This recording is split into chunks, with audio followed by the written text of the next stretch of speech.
This morning we're going to take a look at one of the Psalms that David wrote, Psalm number 3. David wrote this psalm at the time he was fleeing from his son Absalom.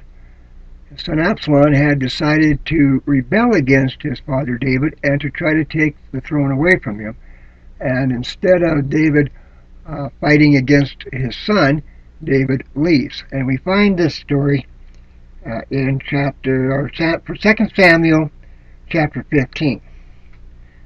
Now it came about after this that Absalom provided for himself a chariot and horses and 50 men as runners before him. Absalom used to rise early and stand beside the way to the gate, and when any man had a suit to come to the king for judgment, Absalom would call to him and say, "From what city are you?" And he would say, "Your servant is from one of the tribes of Israel." Then Absalom would say to him, "See, your claims are good and right, but no man listens to you on the part of the king." Moreover, Absalom would say, "Oh, that one would appoint me judge in the land. Then every man who has any suit or cause could come to me, and I would give him justice."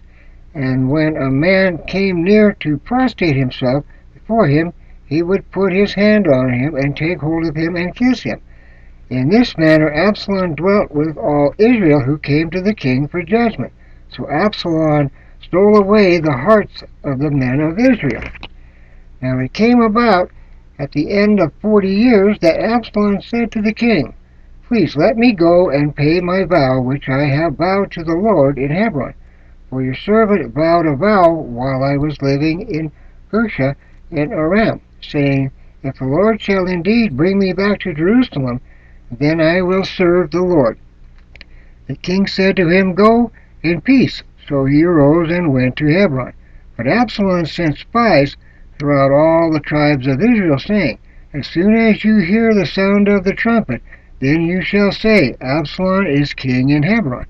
Then 200 men went with Absalom from Jerusalem, who were invited and went innocently, and they did not know anything. And Absalom sent for Ahithophel the Gileadite, David's counselor, from his city Gilo, while he was offering the sacrifices, and the conspiracy was strong, for the people increased continually with Absalom. When a messenger came to David, saying, "The hearts of the men of Israel are with Absalom," David said to all his servants who were with him in Jerusalem, "Arise and let us flee, for otherwise none of us will escape from Absalom. Go in haste, or he will overtake us quickly and bring down the calamity on us and strike the city with the edge of the sword." Then the king's servants said to the king, "Behold, your servants are ready to do whatever my lord the king chooses." So the king went out, and all his household with him, but the king left 10 concubines to keep the house. The king went out, and all the people with him, and they stopped at the last house.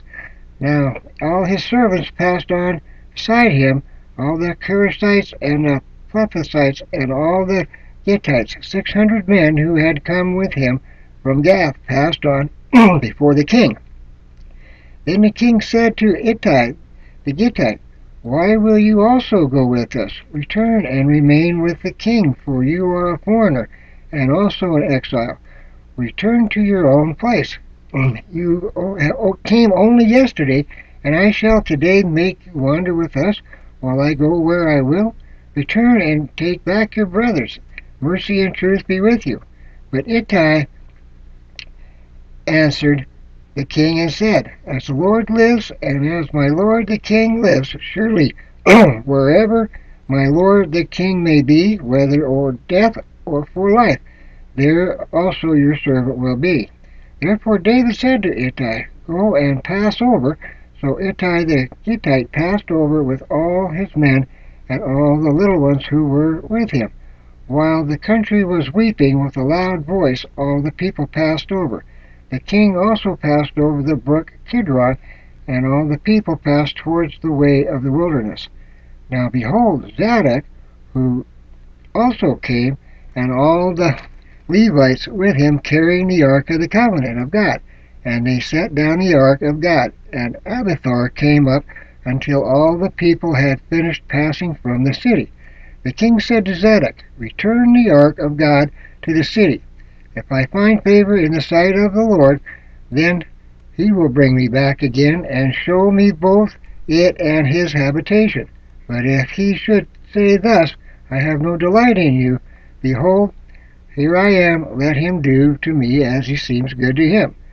The king said also to Zadok the priest, "Are you not a seer? Return to the city in peace, and your 2 sons with you, your son Ahimaaz and Jonathan, the son of Abiathar.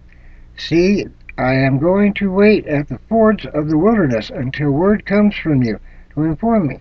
Therefore Zadok and Abiathar returned the ark of God to Jerusalem and remained there.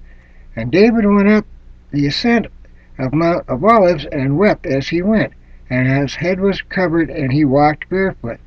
Then all the people who were with him each covered his head and went up weeping as they went. Now someone told David, saying, "Ahithophel is among the conspirators with Absalom." And David said, "O Lord, I pray, make the counsel of Ahithophel foolishness."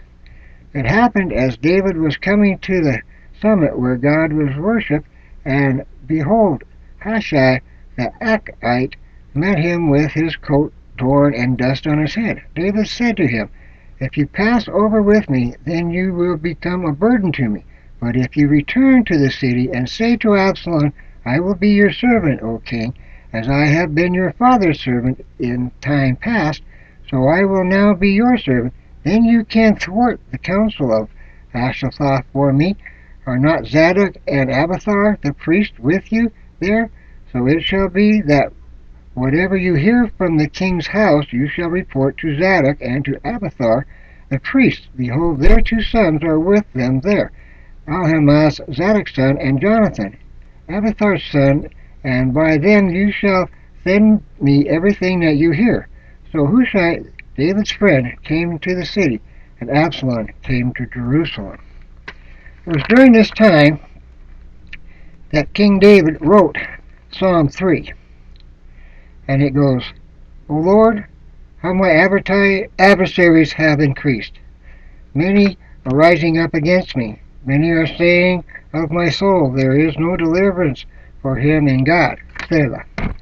But you, O Lord, are a shield about me, my glory, and the one who lifts my head.